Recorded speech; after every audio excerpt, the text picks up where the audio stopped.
Hello, I'm the Nostalgia Critic. I remember it so you don't have to. Well, it's been over a year since I listed the top 12 greatest Christmas specials, and though I still stand by the list, except maybe Christmas Story and Christmas Carol should have been a tie, a lot of people said there were even more specials that I was missing.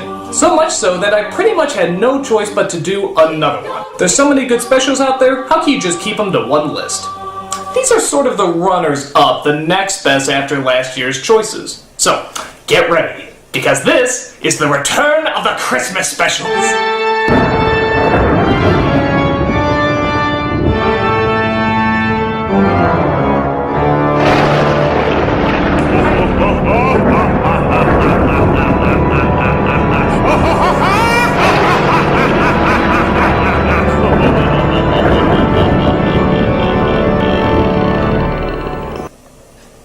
Jesus. So, let's take a look at our next top 11. Why top 11? Because I like to go one step beyond.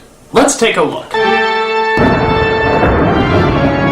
Number 11. The Star Wars Christmas Special. What? That's not a real special. It doesn't even exist. No human could be that idiotically cruel. Well, let's move on to the real number 11 spot, Elf. Now, I have to admit, I don't really see this as a good movie. While the premise is good, I feel the characters are boring, the jokes are kind of weak, and the story just gets a little too corny for me. So what propels it to being a Christmas classic? Will Ferrell. He is just hilarious. I love his energy, I love his innocence, and I just love his naivete. Congratulations! World's best cup of coffee. Great job, everybody. Hi. How can you not like him? He's just so delightfully annoying. Does someone need a hug? This was Will Ferrell's first starring role after he left SNL, and thankfully he completely saves the film. I guess it's just good luck that the first film you actually star in will be watched by millions every Christmas. Though let's hope he doesn't do any other Christmas movies. Yeah, that wouldn't work. What can I say except sometimes one really funny man can in fact make a really funny Christmas special. Call me Elf one more time. Call me Elf. You're an elf. Oh. Number 10. The Garfield Christmas Special. This is another one that when you look at it isn't really anything spectacular. It's kind of cheesy and the songs get really lame at times. You can never find an elf when you need one. In fact, I think it's the first special to ever have yodeling in a Christmas song. It's a good old-fashioned Christmas, you're a lady. But unlike Elf, there are actually two things that keep people coming back. One is Garfield, of course. I mean, he's just a lovable character. A pure cynic, but still very funny and very likable. And the other is the family. I just love these guys. If you ever grew up on a farm or knew anyone that grew up on a farm, then you know these people. You got the homebody mother, the quiet, no-nonsense father, the shy, sometimes very silly brother, and probably the coolest grandmother ever. Oh, Christmas tree, how lovely are thy branches. Whoop, whoop, bidoop, bidoop, bidoop. I mean, this grandma kicks ass. She should be at every Christmas get-together. I see you're putting on a little belly. Ah, you're getting soft, boy. Come on, hit me right here. Give me your best shot. On top of that, it's decent animation, the jokes are funny enough, and it has a lot of that mushy stuff that seems lame at times, but at Christmas, you can let a little bit get by. Garfield Christmas Special, a merry pick for the number 10 spot. Can't wait till Christmas. Wake me when it's through. Number 9. The Polar Express, but only in 3D. I say this because the film on its own is just okay. And I know it sounds like I'm trashing some of these Christmas specials, but really, the things that are good are unbelievably good. And that's what makes them stand out. And this one is no different. When it's good, it's really good. But at times it can feel really manipulative. Like they're trying to make a Christmas classic instead of just telling a good story. It's like they said, we need a song here because most children's classics have a song here. Putting up the Christmas tree with friends who come around. We need a scary moment here because most children's classics have a scary moment here. And we need some speech with the word heart in it because, well, you know the drill. Just remember, the true spirit of Christmas lies in your heart. Suck my big fat fucking heart! That and the CG can be a little creepy at times. But like I said, when it works, it's a very nice film. I love the atmosphere, the premise is unique, and I like how they turn the whole idea about believing in Santa Claus sort of like a challenge of faith, which I think a lot of people can relate to. I want to believe. But you don't want to be bamboozled. You don't want to be conned. Sometimes, the most real things in the world are the things we can't see. But what really makes it stand out is the 3D. Only see this movie on IMAX and in 3D. You literally feel like you've been transported to the North Pole. That's what really propels it into an experience rather than just a movie. I know a lot of times people see 3D as a cheat, but with this, you really feel like you're there, and the film is shot to make you feel that way as well. Though I am getting a little tired of Zemeckis making these damn films. Yes, we know animation can look realistic, but if you're just gonna motion capture them anyway, why not just go back to using real friggin' actors? For whatever reason he keeps doing it, Polar Express is a ton of fun to watch and leaves you feeling that good old-fashioned Christmas spirit. On its own, it's okay, but in 3D, it's really friggin' cool. And definitely gets you in the mood for the Christmas season. But next time, could you leave the Steven Tyler elf out? Seriously. What the fuck? Number 8. The Star Wars Christmas Special. God damn it! We get that out of here! I told you it doesn't exist! The Black Adder Christmas Carol. Now granted, many of you might not even know what the show Black Adder is, but it's not required to totally enjoy the special. It's a British comedy starring Rowan Atkinson, Hugh Laurie, and many others as they're reincarnated through different periods in time. The character of Blackadder is always the world's biggest asshole. That's part of what makes the show so funny. But in the Christmas special, he's the nicest man in England. A penny for Christmas cheer, sucker. Sir. Well, certainly, here. But this all changes when the spirit of Christmas comes to show him flashbacks of his ancestors, which are of course from the other episodes he's done. Ironically, Blackadder likes the way his ancestors act and decides he wants to be a jerk from now on. Oh, we're in love! Ill-conceived love, I should warn you, is like a Christmas cracker. One massively disappointing bang and the novelty soon wears off. It's cynical, it's cruel, and it's all done in the name of goodwill toward men. Now, it does help to see the original shows before watching the Christmas special, but it's not totally necessary. But the scenes of Blackadder acting nice are a million times funnier when you know the character he usually is. Every time he smiles and laughs, you know he's repressing a ton of anger and wants to smack someone in the face. Look, there must be something we can do. That box of matches in your basket is just the thing I need. How much did they cost? A quitter match. Mr. Scratchit, I suspect that to be a lie of sorts. And luckily by the end, he does. I've made you a fist. Ooh. And what's wonderful about it is that you can use it again, and again, and again. Thank you, Mr. B. It's funny, it's dark, it's a perfect offset to all the Yuletide cheer we're so used to getting this time of year. Mr. B, where's the milk of human kindness? It's gone off, Baldric. It stinks. Number 7. Gremlins. Yeah, I know many of you wouldn't consider this a Christmas movie, but I'm surprised to find just how many people whip this movie out around this time of year. I guess who doesn't want to see red-eyed demons attack innocent bystanders while singing Holly Jolly Christmas tunes? But the more I thought about it, yeah, I do surprisingly think of Christmas when I think of this movie. I remember Gizmo given as a present, I remember the gremlin in the tree, I remember the dog wrapped up in Christmas lights. I even remember that goddamn fucking weird speech about Santa Claus that just came out of nowhere. Now I have another reason to hate Christmas. It was Christmas Eve. I was 9 years old. I went to try to light up the fire, and that's when I noticed the smell. And me and Mom were expecting them to pull out a dead cat or a bird. And instead, they pulled out my father. He was dressed in a Santa Claus suit. He slipped and broke his neck. And that's how I found out there was no Santa Claus. Thanks. Oddly enough, in some deranged, sick way, this movie did manage to tie in a lot with Christmas. Weird, huh? I don't even know what else to say about it. To be honest, I'm a little disturbed that I connect such a joyous time of year with such hell-raising little maniacs. And the fact that a lot of other people do too. But hey, if everyone is watching it this time of year, at least I know I'm not the only one who's going crazy. And at least I can enjoy Christmas with all the other nutballs watching it with me.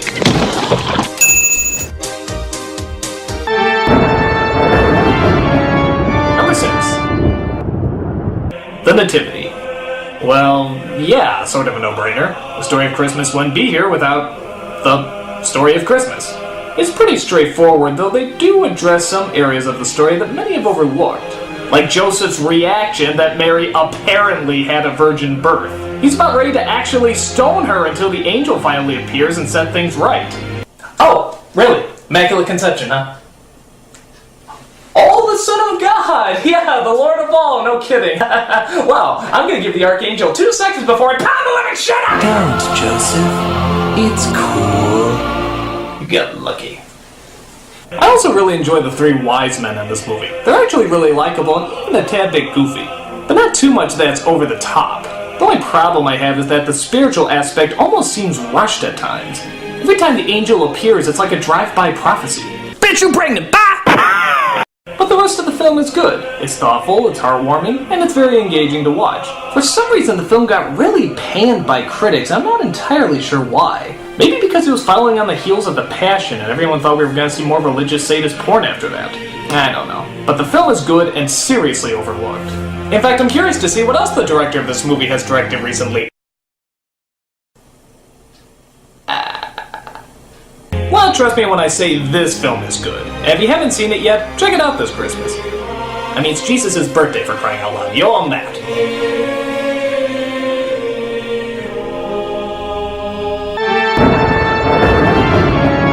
Number 5. The Pinky and the Brain Christmas Special. How can you go wrong with Pinky and the Brain? Our favorite mouse duo bent on world domination have a wild time trying to insert a hypnotizing doll into Santa's sleigh. Just act natural, Pinky. The jokes as always are great and the characters work off each other wonderfully, but what sets it apart from other episodes is the ending. I won't give too much away, but it's so beautifully cheesy but so surprisingly touching that it creates a wonderful piece of Christmas epicness. In fact, I'm actually a little shocked to hear that some people actually get teary-eyed at this ending. Who would have thought Pinky and the Brain could make anyone teary-eyed? And on top of that, it's just funny. You can always tell the writers are working really hard on this show and the laughs always come through. Who you working for? The Easter Bunny? The Tooth Fairy? Herschel the Hanukkah Goblin? The animation is great, the story's hilarious, and the good spirit of Christmas is always shining through. It's Christmas gold from beginning to end.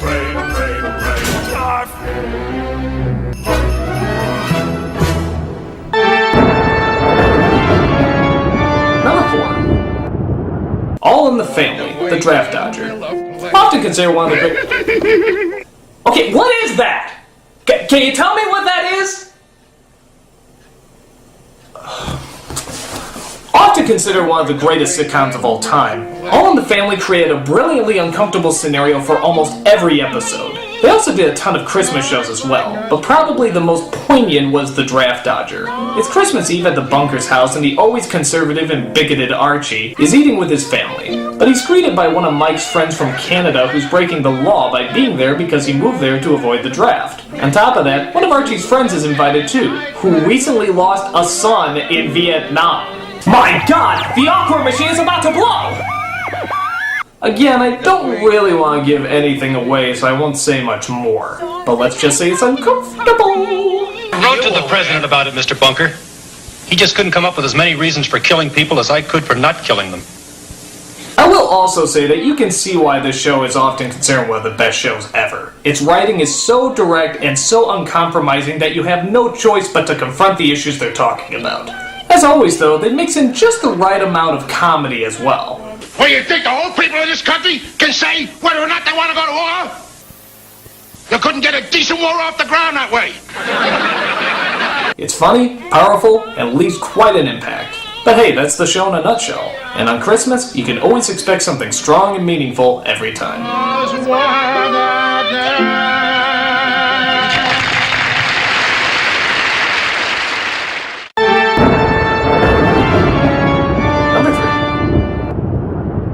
Joas Noel. This film is starting to grow in popularity, but still not a household name. It truly is fantastic, though, and deserves more recognition. It's based on an incredible true story set in the First World War. Scottish, German, and French soldiers are head-to-head in the trenches, ready to kill one another. But on the night of Christmas, they all amazingly agreed to a ceasefire because of the holiday.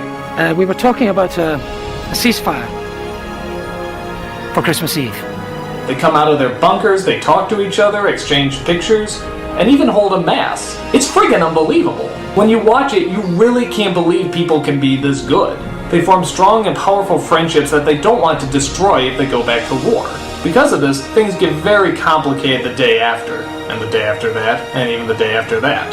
Trying to kill a man you just called your friend a few days ago is near impossible, and this film shows the sacrifice that these men went through so that they didn't have to do it.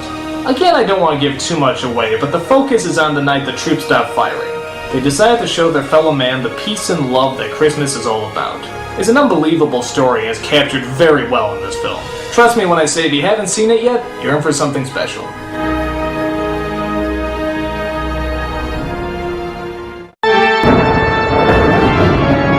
Number 2. The Snowman.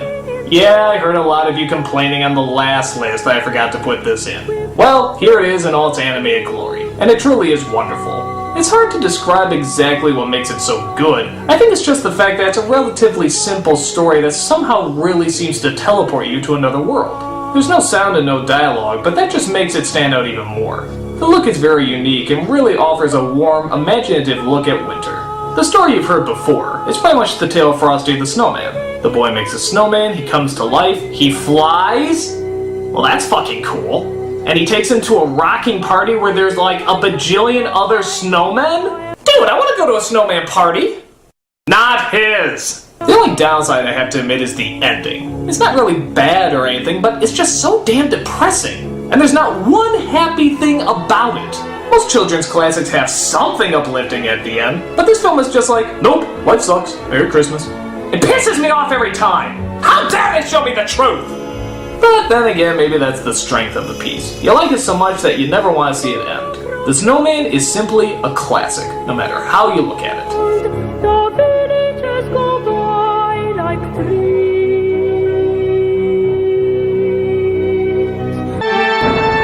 And the number 1 next best Christmas special is Die Hard. It counts, it counts! It takes place at Christmas, therefore it's a friggin' Christmas movie. One of the best action movies of all time? How can you go wrong? It just kicks ass. Now for all of you saying, oh, it has nothing to do with the Christmas spirit, fuck you, it's Die Hard. Oh, this doesn't talk about Santa, Jesus, or the joy of the holidays. Fuck you, it's Die Hard. But this doesn't even have a moral. What can you possibly learn from Christmas by watching this? Fuck you, fuck you, fuck you, it's Die Hard! This is the action movie, and every Christmas I find more and more people watch it around the holidays. Yippee-ki-yay, motherfucker. It's action-packed, it's a great story. I mean, it's Die Hard! What more can you say about it? The title itself is practically an explanation about why it's so great. The movie even ends with the song Let It Snow. How many action movies end with Let It Snow? Let it snow, let it snow. Aside from Die Hard 2, but Die Hard is better. This movie kicks ass, but it kicks even more ass at Christmas. The story is great, the action is great, the acting is great, it's just great. Die Hard, the merriest explosions of Yuletide cheer. This is their idea of Christmas. I gotta be here for New Year. And that's my top 11. Okay, what are you laughing at? What's so funny? What, is the Star Wars Christmas special thing? Is that it? It's not that funny, okay? It doesn't exist anyway, you hear me? It doesn't exist! Excuse me one moment. Hello? A package for me? Well, okay, thanks. What a weird looking mailman. Huh, well, apparently I got a package in the mail. Huh, let's see what it is.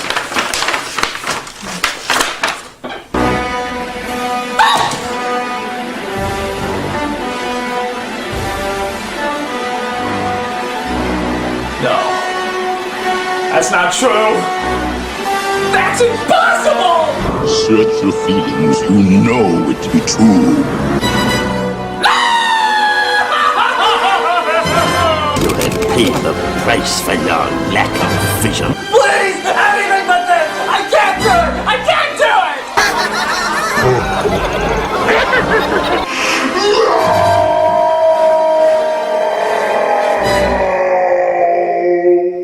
We would be honored if you would join us.